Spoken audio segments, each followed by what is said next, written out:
Hello everyone. आज हम पढ़ेंगे क्लास 9 की साइंस का पहला चैप्टर जिसका नाम है मैटर इन आवर सराउंडिंग। तो ये जो है वो क्लास 9 की साइंस का पहला चैप्टर है। यहाँ से आपकी थोड़ी सी एडवांस साइंस की शुरुआत होने वाली है और ये जो है वो काफ़ी सिंपल और इंटरेस्टिंग चैप्टर है। इसे हम आज विजुअल्स और एनिमेशन की हेल्प से काफ़ी शॉर्ट टाइम में कंप्लीट करने वाले हैं। तो चलिए स्टार्ट करते हैं।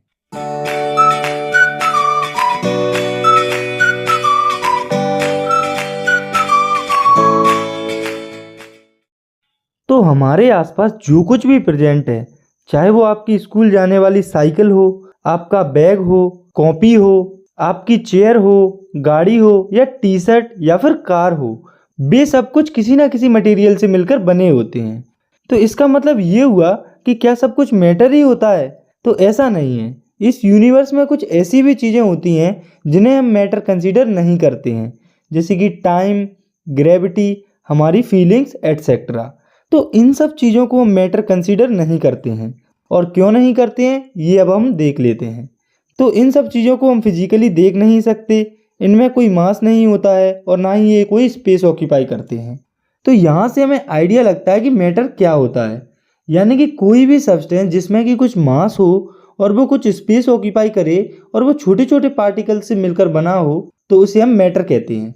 तो हम लिख सकते हैं matter is a substance which have mass and occupy some space and made up of tiny particles। तो इस डेफिनेशन में एक टर्म दिया हुआ है मास। तो मास का मतलब होता है वजन, यानी कि quantity of matter content in something, और इसकी SI यूनिट होती है किलोग्राम। यानी कि किसी सब्सटेंस का मास अगर 10 किलोग्राम है तो इसका मतलब है कि उसके अंदर 10 किलोग्राम मैटर है।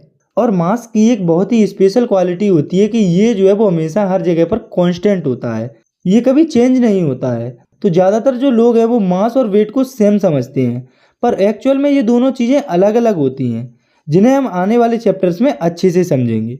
तो मैटर्स की डेफिनेशन और एग्जाम्पल को समझने के बाद अब हम देखते हैं क्लासिफिकेशन ऑफ मैटर, यानी कि मैटर को कितने पार्ट्स में क्लासीफाई किया गया है। तो जो ह्यूमन बींग्स हैं वो काफ़ी टाइम पहले से ही अपने सराउंडिंग्स को समझने का प्रयास करते रहे हैं।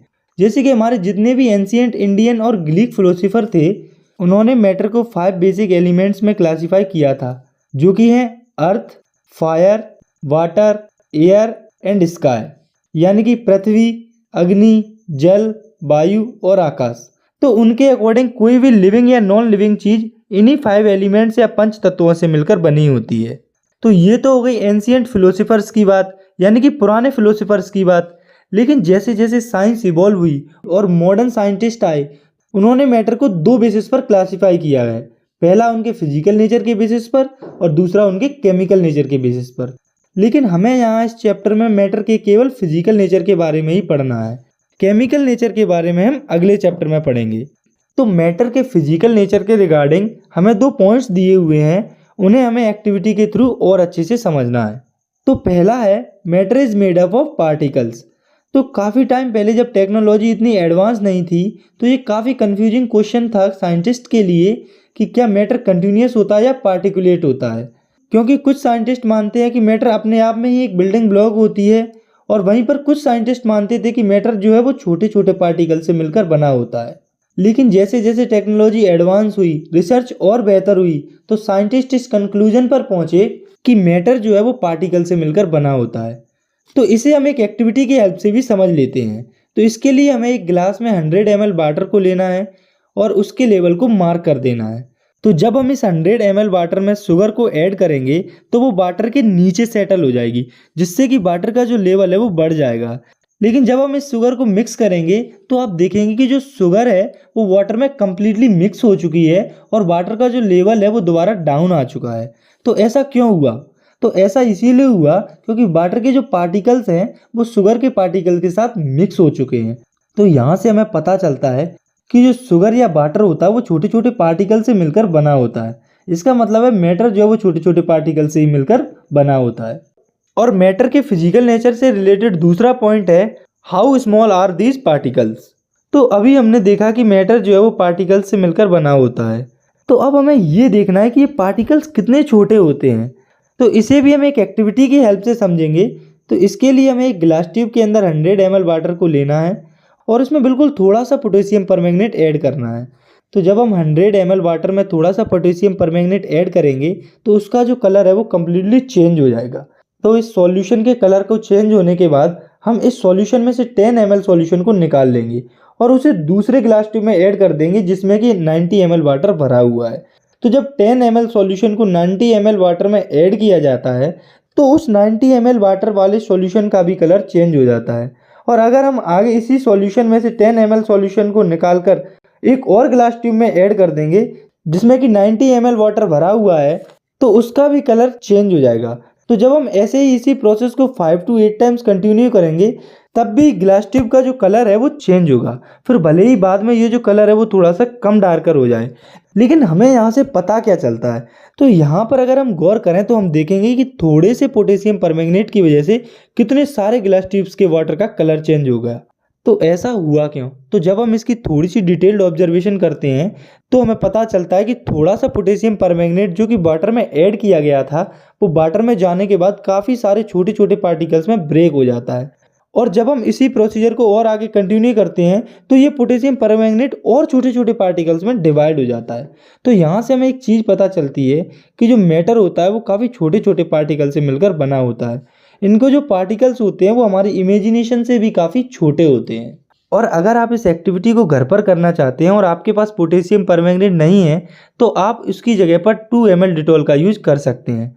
तो मैटर के फिजिकल नेचर को देखने के बाद अब हमें समझना है characteristics of particles of matter, यानी कि जो मैटर के पार्टिकल्स होते हैं उनके क्या क्या कैरेक्टरिस्टिक्स होते हैं। तो इनमें पहला है कि particles of matter are very small, यानी कि मैटर के जो पार्टिकल्स होते हैं वो काफ़ी छोटे होते हैं और इसे हमने अभी एक एक्टिविटी की हेल्प से प्रूव भी किया है। और मैटर के पार्टिकल्स का दूसरा कैरेक्टरिस्टिक्स है particle of matter attract each other, मतलब कि मैटर के जो पार्टिकल्स होते हैं वो एक दूसरे को अट्रैक्ट करते हैं। और ये जो अट्रैक्शन होता है मैटर के पार्टिकल्स के बीच में वो सबसे ज़्यादा होता है सॉलिड्स के पार्टिकल्स के बीच में, उससे कम होता है लिक्विड्स के पार्टिकल्स के बीच में और सबसे कम होता है गैसेस के पार्टिकल्स के बीच में।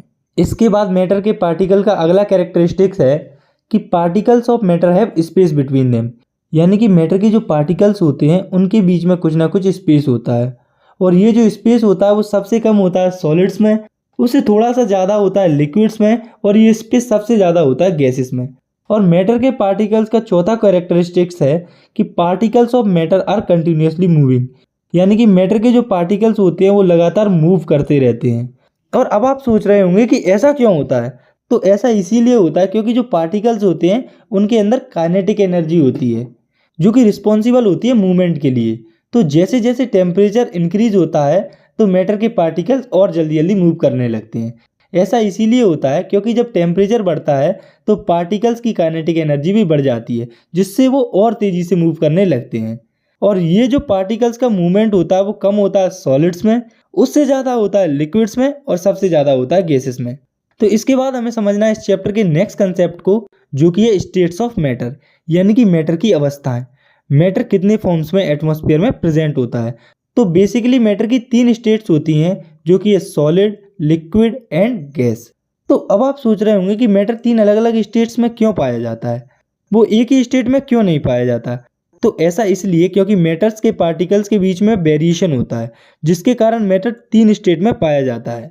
तो अब हम इन तीनों स्टेट्स को अच्छे से समझ लेते हैं। तो हम शुरुआत करते हैं मैटर की सबसे पहली स्टेट से जो कि है सॉलिड्स। तो सॉलिड्स होते हैं बेसिकली ठोस मटेरियल जिनके अंदर पार्टिकल्स काफ़ी पास पास होते हैं, कुछ इस तरह से। तो अब हम सॉलिड्स की कुछ प्रॉपर्टीज़ को देख लेते हैं। तो इनकी पहली प्रॉपर्टी है solids have definite shape and definite volume, यानी कि जो सॉलिड्स होते हैं उनका शेप और वॉल्यूम फिक्स होता है, वो बार बार चेंज नहीं होता। इसके बाद नेक्स्ट है सॉलिड्स हैव फिक्स्ड बाउंड्रीज, यानी कि सॉलिड्स की जो बाउंड्रीज होती हैं वो हमेशा फिक्स होती हैं, वो अपनी बाउंड्रीज को बिना किसी एक्सटर्नल फोर्स के क्रॉस नहीं करते हैं। फॉर एग्जाम्पल घर में पड़ी चेयर, टेबल या कुछ और, वो कभी भी अपनी बाउंड्रीज को अपने आप क्रॉस नहीं करती हैं। और इनकी तीसरी प्रॉपर्टी है solids are rigid and incompressible, मतलब कि जो सॉलिड्स होते हैं वो हार्ड होते हैं और वो इनकम्प्रेसिबल होते हैं, यानी कि इन्हें हम आगे और ज़्यादा कंप्रेस नहीं कर सकते हैं, क्योंकि हम जानते हैं कि सॉलिड्स के अंदर पार्टिकल्स पहले से ही काफ़ी पास पास होते हैं, इसीलिए हम सॉलिड्स के पार्टिकल को और ज़्यादा कंप्रेस नहीं कर सकते। इसके बाद सॉलिड्स की चौथी प्रॉपर्टी है force of attraction between the particles in a solid is very strong, यानी कि सॉलिड्स के पार्टिकल्स के बीच में जो फोर्स ऑफ अट्रैक्शन होता है वो काफ़ी स्ट्रॉन्ग होता है। इसके बाद है मैटर की दूसरी स्टेट जो कि है लिक्विड्स। तो लिक्विड्स होते हैं बेसिकली फ्लूइड मटेरियल्स, यानी कि वो मटेरियल जो कि फ्लो कर सकते हैं। तो लिक्विड्स के अंदर जो पार्टिकल्स होते हैं वो थोड़ी दूर दूर होते हैं, कुछ इस तरह से। तो अब हम लिक्विड्स की कुछ प्रॉपर्टीज पर नजर डालते हैं। तो इनकी पहली प्रॉपर्टी है liquids do not have definite shape but have a definite volume. यानी कि जो लिक्विड्स होते हैं उनका कोई फिक्स शेप नहीं होता पर उनका वॉल्यूम फिक्स होता है। आप इसे ऐसे समझिए कि वाटर जो कि लिक्विड होता है, तो हम अगर उसे किसी भी कंटेनर में डालते हैं तो वो उसका शेप ले लेता है, लेकिन शेप में चेंजेस होने के बाद भी लिक्विड का जो वॉल्यूम होता है वो फिक्स होता है। जैसे कि किसी कंटेनर में 1 लीटर वाटर है, तो जब हम सेम अमाउंट के वाटर को किसी और दूसरे कंटेनर में डालेंगे तो तब भी वो 1 लीटर ही रहेगा, यानी कि उसका वॉल्यूम सेम रहेगा। तो यहाँ से हमें पता चलता है कि लिक्विड्स का शेप भले ही फिक्स ना हो लेकिन उनका वॉल्यूम हमेशा फिक्स रहता है। इसके बाद लिक्विड्स की दूसरी प्रॉपर्टी है liquids do not have definite boundaries. मतलब कि लिक्विड्स की जो बाउंड्रीज होती हैं वो फिक्स नहीं होती। जैसे कि आप वाटर या किसी भी लिक्विड को सरफेस पर डालेंगे तो वो फ्लो करने लगेगा। तो यहाँ से हम कह सकते हैं कि लिक्विड्स की जो बाउंड्रीज होती हैं वो फिक्स नहीं होती। तो लिक्विड्स की तीसरी प्रॉपर्टी है they have fluidity and are low compressible. मतलब कि लिक्विड्स में फ्लूइडिटी होती है, यानी कि वो फ्लो कर सकते हैं, बह सकते हैं, और इसी के साथ लिक्विड्स कम कंप्रेसिबल होते हैं। और ऐसा इसीलिए होता है क्योंकि लिक्विड्स के पार्टिकल दूर दूर होते हैं सॉलिड के कंपैरिजन में और पास पास होते हैं गैसेस के कंपैरिजन में। इसीलिए लिक्विड ज़्यादा कंप्रेसिबल होते हैं सॉलिड से और कम कंप्रेसिबल होते हैं गैसेस से। और इनकी चौथी प्रॉपर्टी है force of attraction between liquid particles is weaker then solid while stronger than gases. यानी कि लिक्विड्स के पार्टिकल के बीच में जो फोर्स ऑफ अट्रैक्शन होता है वो कम होता है सॉलिड से और ज़्यादा होता है लिक्विड से। और इसके बाद हमें समझना है मैटर की तीसरी स्टेट को जो कि है गैस, यानी कि एयर, हवा। तो गैसेस के अंदर जो पार्टिकल्स होते हैं वो काफ़ी दूर दूर होते हैं, कुछ इस तरह से। और अगर हम गैसेस की प्रॉपर्टीज़ पर नज़र डालें तो उनकी पहली प्रॉपर्टी है gases do not have definite shape nor have fixed volume. यानी कि जो गैसेस होती हैं उनका शेप फिक्स नहीं होता और ना ही उनका वॉल्यूम फिक्स होता है। जैसे कि क्या आपने कभी हवा का कोई शेप देखा है या फिर कभी हवा का वॉल्यूम निकाला है? तो इसी से हम कह सकते हैं कि गैसेस का जो शेप और वॉल्यूम होता है वो फिक्स नहीं होता। ऐसे ही गैसेस की दूसरी प्रॉपर्टी है these do not have definite boundaries. यानी कि जो गैसेस होती हैं उनकी बाउंड्रीज फिक्स नहीं होती। और बात करें गैसेस की अगली प्रॉपर्टी की तो वो है gases have fluidity and are highly compressible. मतलब कि गैसेस जो होती हैं वो फ्लो कर सकती हैं, यानी कि वो बह सकती हैं, और इसी के साथ गैसेस जो होती हैं वो हाईली कंप्रेसिबल भी होती हैं। और ऐसा इसीलिए होता है क्योंकि गैसेस के जो पार्टिकल्स होते हैं वो काफ़ी दूर दूर होते हैं, जिससे जब हम उन पर प्रेशर लगाते हैं तो वे कंप्रेस हो जाते हैं और इनकी जो कंप्रेसिबिलिटी होती है वो काफ़ी ज़्यादा होती है सॉलिड और लिक्विड दोनों के कंपैरिजन में। और ऐसे ही गैसेस की चौथी प्रॉपर्टी है कि force of attraction between the gas particles is much weaker then those of solids and liquid. यानी कि गैसेस के पार्टिकल्स के बीच में जो फोर्स ऑफ अट्रैक्शन होता है वो काफ़ी कम होता है सॉलिड्स और लिक्विड के कंपैरिजन में। तो इसके बाद हमें समझना है काफ़ी इंपॉर्टेंट टॉपिक को, जो कि ये can matter change it's state. तो ये जो है वो एक टॉपिक के साथ साथ एक क्वेश्चन भी है कि क्या जो मैटर होता है वो अपनी स्टेट को चेंज कर सकता है? तो इसका आंसर है यस। जो मैटर होता है वो अपनी फिजिकल स्टेट को चेंज कर सकता है। फिजिकल स्टेट का मतलब होता है कि जिस स्टेट में वो पाया जाता है, जैसे कि सॉलिड, लिक्विड एंड गैस। तो मैटर अपनी फिजिकल स्टेट को 2 तरीकों से चेंज कर सकता है, जो कि है by changing the temperature and by changing the pressure. यानी कि टेम्परेचर को चेंज करके और प्रेशर को चेंज करके। तो अब हम इन दोनों को अच्छे से समझ लेते हैं। तो पहले है बाय चेंजिंग द टेम्परेचर। तो इसका मतलब ये है कि टेम्परेचर में चेंज करने से मैटर की स्टेट चेंज हो सकती है। इसे हम थोड़ा सा और सिंपल तरीके से समझने की कोशिश करते हैं। तो आप लोगों ने कभी ना कभी आइसक्रीम तो खाई होगी, और अगर खाई होगी तो उसके बारे में एक फैक्ट भी आपको पता होगा कि आइसक्रीम को थोड़े टाइम तक बाहर नॉर्मल टेम्परेचर में रखा जाए तो वो पिघल जाती है। तो यहाँ पर बेसिकली हुआ क्या कि जो आइसक्रीम जो पहले सॉलिड थी वो अब लिक्विड में कन्वर्ट हो गई। तो ऐसा हुआ क्यों? तो ऐसा इसीलिए हुआ क्योंकि जब टेम्परेचर बढ़ता है तब मैटर के पार्टिकल्स की काइनेटिक एनर्जी बढ़ जाती है, और उनके पार्टिकल्स जो कि पहले पास पास थे वो अब दूर दूर हो जाते हैं, जिससे कि मैटर की स्टेट चेंज हो जाती है। और यही सेम चीज आइसक्रीम के पार्टिकल्स के साथ हुई, क्योंकि जब टेम्परेचर बढ़ेगा तो आइसक्रीम के पार्टिकल्स की भी काइनेटिक एनर्जी बढ़ जाएगी और उनके पार्टिकल्स थोड़ी थोड़ी दूर दूर हो जाएंगे, जिससे उनकी पूरी स्टेट ही चेंज हो जाएगी और वो लिक्विड में कन्वर्ट हो जाएंगे। और ऐसे ही जब हम आइस को हीट करते हैं तो वो भी वाटर में, जो कि एक लिक्विड होता है, उसमें कन्वर्ट हो जाती है। तो जो सॉलिड से लिक्विड में कन्वर्ट होने की प्रोसेस होती है उसे हम मेल्टिंग कहते हैं। तो हम यहाँ से लिख सकते हैं the process of conversion of solid into liquid is called melting. For example ice का वाटर में कन्वर्ट होना या फिर आइसक्रीम का पिघलना एटसेट्रा। तो ये तो हुआ सॉलिड का लिक्विड में कन्वर्जन, यानी कि मैटर की फिजिकल स्टेट सॉलिड से लिक्विड में कन्वर्ट हो गई। तो क्या मैटर सिर्फ सॉलिड से लिक्विड में कन्वर्ट होता है? तो इसका जवाब है नहीं, क्योंकि मैटर लगभग अपनी सभी फिजिकल स्टेट्स को आपस में चेंज कर सकता है, और वही सब अब हम देखते हैं। तो अभी हमने देखा था कि सॉलिड टू लिक्विड कन्वर्जन। इसके बाद अब हम देखते हैं लिक्विड टू गैस का कन्वर्जन। तो आपने कभी भी नदी, तालाब या और किसी वाटर रिसोर्स को समर्स में देखा होगा, तो आपने नोटिस किया होगा कि उनका जो वाटर लेवल है वो नॉर्मल के कंपैरिजन में काफी कम हो जाता है। तो आपने कभी सोचा है कि ऐसा क्यों होता है? तो ऐसा इसीलिए होता है क्योंकि जब टेम्परेचर बढ़ता है तो लिक्विड के पार्टिकल्स और दूर दूर हो जाते हैं, जिससे वो गैसेस में कन्वर्ट हो जाते हैं। तो जब लिक्विड गैस में कन्वर्ट होता है तो उस प्रोसेस को हम बॉइलिंग कहते हैं। तो हम यहाँ से लिक्विड की डेफिनेशन लिख सकते हैं, the process of conversion of liquid into gas is called boiling. तो यहाँ तक हमने देखा कि जब हम टेम्परेचर इंक्रीज करते हैं तो मैटर की स्टेट कैसे चेंज होती है। तो यहाँ पर पहले सॉलिड लिक्विड में कन्वर्ट हुआ, उसके बाद लिक्विड गैस में कन्वर्ट हुआ। तो ये तो हो गया टेम्परेचर के इंक्रीज होने के कारण मैटर की स्टेट में चेंज। इसके बाद अब हम देखते हैं मैटर की स्टेट में चेंज टेम्परेचर के कम होने पर। तो अभी यहाँ पर लिक्विड जो है वो गैस में कन्वर्ट हुआ था। तो अगर हम इस गैस का टेम्परेचर कम कर दें तो क्या ये दोबारा लिक्विड में कन्वर्ट हो जाएगी? तो इसका आंसर है यस। तो ऐसा इसीलिए होगा क्योंकि जब हम टेम्परेचर को कम करेंगे तो गैसेस के जो पार्टिकल्स हैं उनकी काइनेटिक एनर्जी कम हो जाएगी, जिससे वो पास पास में आ जाएंगे और उनकी स्टेट चेंज हो जाएगी, और जो गैस है वो लिक्विड में कन्वर्ट हो जाएगी। और गैस के जो लिक्विड में कन्वर्ट होने की प्रोसेस होती है उसे हम कंडेंसेशन कहते हैं। तो यहाँ से हम कंडेंसेशन की डेफिनेशन लिख सकते हैं, the conversion of gas into liquid is called condensation. और मान लो ये जो लिक्विड है जो कि गैस से कन्वर्ट हुआ है, इसका टेम्परेचर हम और ज्यादा कम कर दें तो क्या ये सॉलिड में कन्वर्ट हो जाएगा? तो इसका भी आंसर है बिल्कुल हो जाएगा। पर ऐसा इसीलिए होगा क्योंकि जब टेम्परेचर और ज्यादा कम होगा तो लिक्विड्स के जो पार्टिकल हैं उनकी काइनेटिक एनर्जी और ज्यादा कम हो जाएगी, जिससे उनके जो पार्टिकल्स हैं वो और ज्यादा पास पास में आ जाएंगे, जिससे कि वो सॉलिड्स में कन्वर्ट हो जाएंगे। और इस लिक्विड की सॉलिड में जो कन्वर्ट होने की प्रोसेस होती है इसे फ्रीजिंग कहा जाता है। तो हम यहाँ से लिख सकते हैं, the process of conversion of liquid into solid is called freezing. तो ये तो थी एंड टू एंड कन्वर्जन, जैसे कि solid to liquid, liquid to gas etcetera. लेकिन हमें यहाँ पर दो और कन्वर्जन को समझना है जो कि एंड टू एंड नहीं होती, वो डायरेक्ट कन्वर्जन होती है, जैसे कि solid to gas, gas to solid. तो अभी हमने देखा कि अगर सॉलिड गैस में कन्वर्ट होगा तो उसे बीच में लिक्विड में भी कन्वर्ट होना पड़ेगा। तो सोचने वाली बात यह है कि क्या सॉलिड डायरेक्टली गैस में कन्वर्ट हो सकता है? तो इसका आंसर है कि सॉलिड गैस में कन्वर्ट हो सकता है, लेकिन ऐसे बहुत ही कम सॉलिड्स होते हैं जो कि डायरेक्टली गैस में कन्वर्ट हो जाते हैं। For example camphor and dry ice. तो जब हम कैम्फर को हीट करते हैं तो ये डायरेक्टली गैस में कन्वर्ट हो जाता है, और सॉलिड्स की जो डायरेक्ट गैस में कन्वर्ट होने की जो प्रोसेस होती है उसे सब्लिमेशन कहा जाता है। तो हम यहाँ से सब्लिमेशन की डेफिनेशन लिख सकते हैं, the process of conversion of solid directly into gas is called sublimation. For example burning of camphor. और ऐसे ही मान लो हमारे पास कोई गैस है, तो क्या वो डायरेक्टली सॉलिड में कन्वर्ट हो सकती है? तो इसका भी आंसर है बिल्कुल हो सकती है, लेकिन ऐसी काफी कम गैसेस होती हैं जो कि डायरेक्टली सॉलिड में कन्वर्ट हो पाए। और जो गैस की सॉलिड में कन्वर्ट होने की प्रोसेस होती है उसे हम डिपोजिशन कहते हैं। तो हम यहाँ से लिख सकते हैं, the process of conversion of gas directly into solid is called deposition.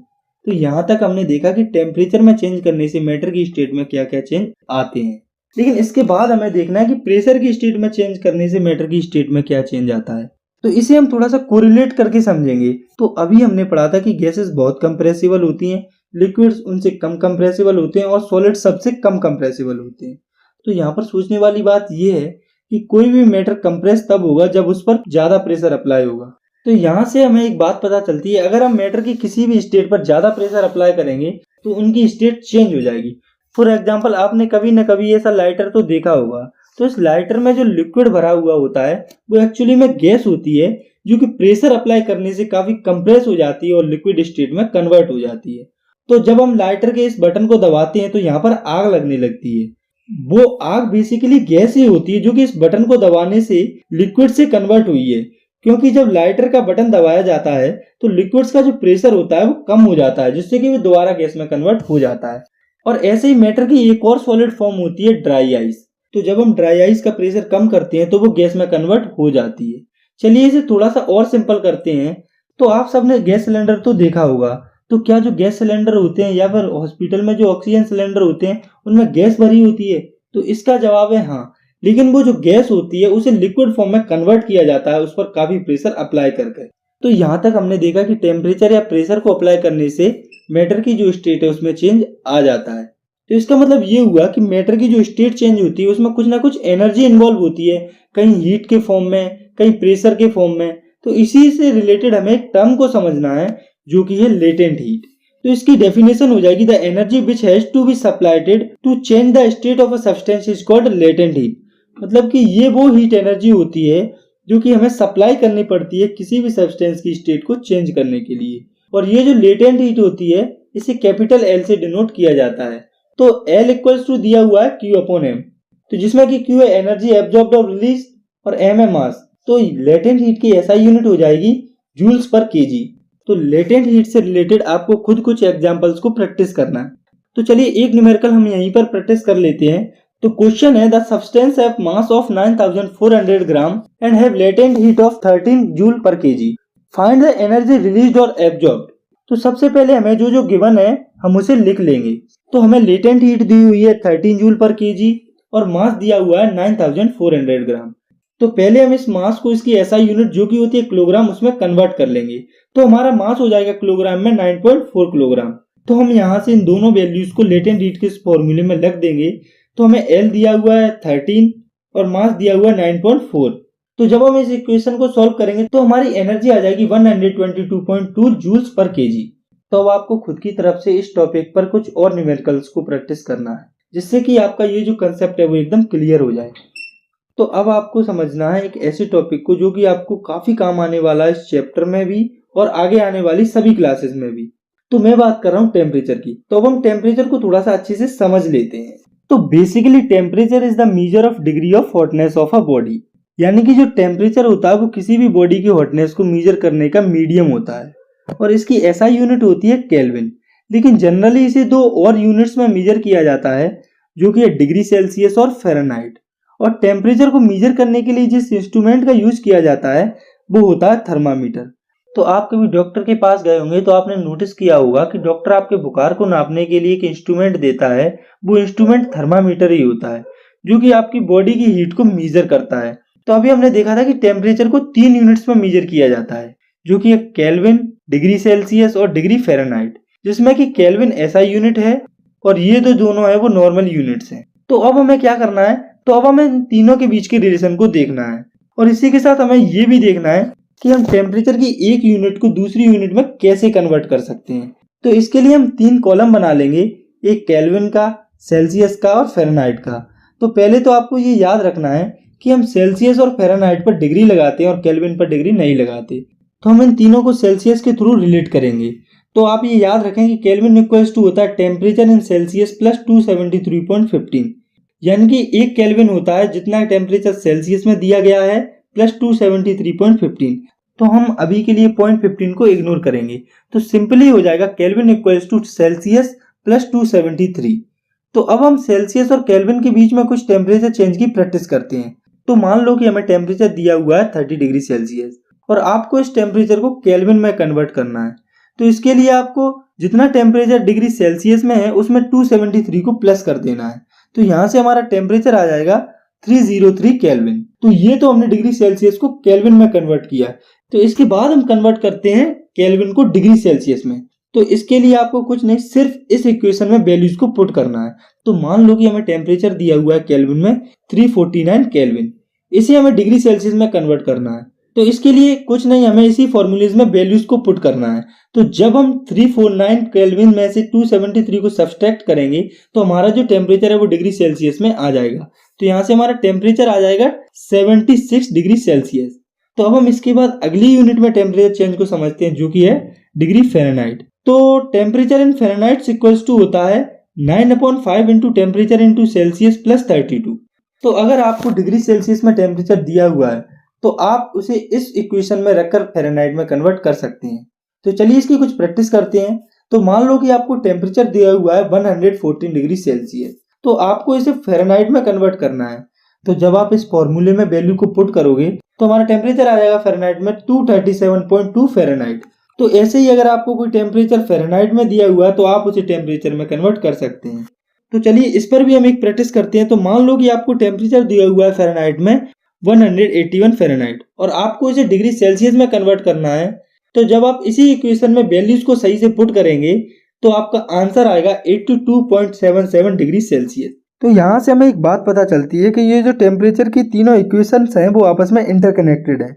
तो अब आपको टेम्परेचर चेंज की भी घर पर थोड़ी और प्रैक्टिस करनी है जिससे आपका ये वाला कॉन्सेप्ट भी एकदम क्लियर हो जाए। तो इसके बाद है हमारे इस चैप्टर का आखिरी टॉपिक जो कि है इवोपोरेशन। तो आपने कभी नोटिस किया होगा कि समर्स में वाटर का जो लेवल होता है वो काफ़ी कम हो जाता है, तालाब नदियाँ लगभग सूख जाते हैं। तो ऐसा क्यों होता है?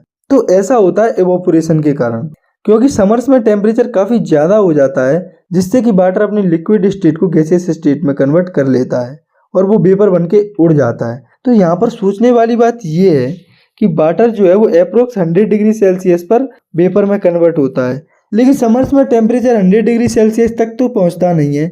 तो फिर वाटर वेपर में कन्वर्ट होता कैसे है? क्योंकि हमने तो ये पढ़ा है कि वाटर 100 डिग्री सेल्सियस पर बॉयल करता है। तो ये हम समझेंगे इवोपोरेशन की डेफिनेशन से। तो it is a surface phenomenon in which liquid changes into vapours at any temperature below its boiling point. मतलब कि इवोपोरेशन एक ऐसा सरफेस फिनोमिनन होता है जिसमें कि लिक्विड्स वेपर में कन्वर्ट हो जाता है उसके बॉइलिंग पॉइंट से नीचे। तो अब हम समझते हैं कि ऐसा होता क्यों है। तो इसे आप ऐसे समझो कि मान लो कि ये गिलास है जिसमें कि पानी भरा हुआ है। तो ये जो वाटर है उसके जो पार्टिकल्स है उनकी एनर्जी में आपस में कुछ ना कुछ डिफरेंस होगा। तो जिन पार्टिकल्स की एनर्जी ज़्यादा होती है वो थोड़ा सा टेम्परेचर बढ़ने पर एवोपोरेट हो जाता है, और ये जो इवोपोरेशन की प्रोसेस होती है वो सरफेस पर होती है, इसीलिए इसे सरफेस फिनोमिनन भी कहा जाता है। इसके बाद हमें देखना है कि इवोपोरेशन किन फैक्टर्स पर डिपेंड करता है। तो इवोपोरेशन काफ़ी फैक्टर्स पर डिपेंड करता है जिसमें कि पहला है नेचर ऑफ लिक्विड, यानी कि लिक्विड का नेचर। तो मान लो हमारे पास दो लिक्विड हैं, ईथर और वाटर। तो ईथर का बॉइलिंग पॉइंट है 34.6 डिग्री सेल्सियस और वाटर का बॉइलिंग पॉइंट है 100 डिग्री सेल्सियस। तो इन दोनों में पहले ईथर इवोपोरेट होगा क्योंकि उसका बॉइलिंग पॉइंट कम है। तो हम लिख सकते हैं the lower the boiling point higher will be the rate of evaporation, यानी कि किसी लिक्विड का बॉइलिंग पॉइंट जितना कम होगा उसकी इवोपोरेशन की रेट उतनी ही ज़्यादा होगी। और बात करें हम दूसरे फैक्टर की तो वो है टेम्परेचर। तो इवोपोरेशन टेम्परेचर की डायरेक्टली प्रोपोर्शनल होता है, मतलब कि टेम्परेचर जितना ज़्यादा होगा इवोपोरेशन की प्रोसेस उतनी ही ज़्यादा होगी। इसे आप ऐसे समझिए कि समर्स में टेम्परेचर ज़्यादा होता है इसीलिए इवोपोरेशन ज़्यादा होती है, और ऐसा इसीलिए होता है क्योंकि टेम्परेचर के बढ़ने से लिक्विड्स के पार्टिकल की जो काइनेटिक एनर्जी होती है वो भी बढ़ जाती है, जिससे वो आसानी से अपने पार्टिकल्स के बीच के फोर्स ऑफ अट्रैक्शन को ओवरकम कर लेते हैं जो कि सरफेस पर प्रेजेंट होते हैं। इसके बाद इवोपोरेशन का तीसरा फैक्टर है सरफेस एरिया। तो जो सरफेस एरिया होता है वो डायरेक्टली प्रोपोर्शनल होता है इवोपोरेशन के, यानी कि जितना ज़्यादा सरफेस एरिया होगा उतना ही ज़्यादा इवोपोरेशन होगा।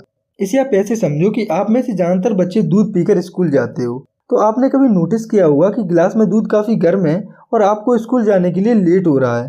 तो ऐसी सिचुएशन में आपकी जो माँ है वो आपके गिलास से दूध को निकालकर बड़ी पतीले में डाल देंगी। तो वो ऐसा क्यों करती हैं? तो वो ऐसा करती हैं दूध को ठंडा करने के लिए, क्योंकि जब दूध बड़े पतीले में शिफ्ट होगा तो उसका सरफेस एरिया बढ़ जाएगा जिससे कि वो जल्दी इवोपोरेट हो जाएगा। इसके बाद है इवोपोरेशन का चौथा फैक्टर जो कि है विंड वेलोसिटी। तो ये भी इवोपोरेशन की डायरेक्टली प्रोपोर्शनल होता है, यानी कि विंड की स्पीड बढ़ने से इवोपोरेशन की रेट बढ़ जाती है। जैसे कि जब हम अपने कपड़ों को सुखाने के लिए डालते हैं तो जब हवा चलती है तो हमारे जो कपड़े होते हैं वो जल्दी सूख जाते हैं, और जब हवा नहीं चलती तो हमारे कपड़े काफ़ी देर में सूखते हैं। तो हम यहाँ से कह सकते हैं कि विंड की स्पीड बढ़ने से इवोपोरेशन की स्पीड बढ़ जाती है। इसके बाद है हमारा लास्ट फैक्टर जो कि है ह्यूमिडिटी। तो ये इवोपोरेशन पर कैसे डिपेंड होती है ये हम बाद में देखेंगे। पहले हम ये समझते हैं कि ह्यूमिडिटी क्या होती है। तो humidity is the presence of water vapour in air, मतलब कि एयर में वाटर वेपर के जो मॉलिक्यूल होते हैं उसे हम ह्यूमिडिटी कहते हैं। तो आपने कभी नोटिस किया होगा कि बरसात के मौसम में हमें हवा थोड़ी चिपचिपी लगने लगती है। तो ऐसा होता है एयर में वाटर वेपर के ज़्यादा होने के कारण, या यूँ कहें ह्यूमिडिटी के कारण। तो जब भी ह्यूमिडिटी ज़्यादा होती है तो इवोपोरेशन स्लो होता है, और जब भी ह्यूमिडिटी कम होती है तो इवोपोरेशन फास्ट होता है।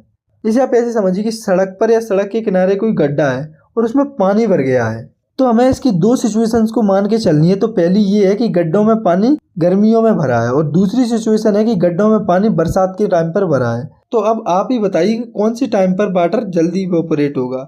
तो ऑब्वियसली वाटर समर्स में ही जल्दी इवोपोरेट होगा रेनी सीजन के कंपैरिजन में, क्योंकि समर्स में ह्यूमिडिटी काफ़ी कम होती है रेनी सीजन के कंपैरिजन में। इसके बाद हमें समझना है इवोपोरेशन की एक और प्रॉपर्टी को, जो कि है इवोपोरेशन ऑलवेज कॉज कूलिंग। मतलब कि जब भी इवोपोरेशन की प्रोसेस होती है तो वो कूलिंग कॉज करती है। और ये कूलिंग इसीलिए होती है क्योंकि जब भी लिक्विड पार्टिकल वेपोराइज होता है तो वो अपने आसपास सराउंडिंग से एनर्जी लेता है अपने खुद के फोर्स ऑफ अट्रैक्शन को ब्रेक करने के लिए। तो जब सराउंडिंग में से एनर्जी लिक्विड पार्टिकल्स में चली जाएगी तो हीट का लॉस हो जाएगा, जिससे कि हमें कूलिंग देखने को मिलेगी। और इसका एग्जांपल है, अगर आपने कभी पेट्रोल को अपने हाथ में लिया हो तो आपने नोटिस किया होगा कि पेट्रोल जो है वो हवा में उड़ जाती है और आपके हाथ में आपको ठंडक महसूस होती है। तो इससे हम बिल्कुल कह सकते हैं कि जब भी इवोपोरेशन की प्रोसेस होती है तो वो कूलिंग कॉज करती है। तो बिल्कुल लास्ट में हमें थोड़ी सी एडिशनल इन्फॉर्मेशन और लेनी है, जो कि है मैटर की 2 नई स्टेट्स के बारे में। तो हमें तो अब तक यही पता था कि मैटर की मेनली 3 स्टेट्स होती हैं, जो कि है सॉलिड, लिक्विड एंड गैस। लेकिन रिसेंट टाइम्स में मैटर की 2 नई स्टेट्स भी डिस्कवर की गई हैं, जो कि है प्लाज्मा और बीईसी, यानी कि बॉयस आइंस्टाइन कंडेंसेट। तो अब हम इन दोनों को थोड़ा सा शॉर्ट में समझ लेते हैं। तो पहले है प्लाज्मा। तो plasma is the state of matter which consist of super energetic particles, यानी कि ये एक मैटर की स्टेट होती है जिसमें कि काफ़ी ज़्यादा एनर्जी वाले पार्टिकल्स होते हैं। फॉर एग्जांपल आप मान लो कि कोई गैस है, अगर हम उसे काफ़ी ज़्यादा हीट एनर्जी देते हैं तो वो एनर्जेटिक हो जाती है और वो प्लाज्मा में कन्वर्ट हो जाती है। लेकिन प्रैक्टिकली इतनी ज़्यादा हीट एनर्जी किसी को देना पॉसिबल नहीं होती।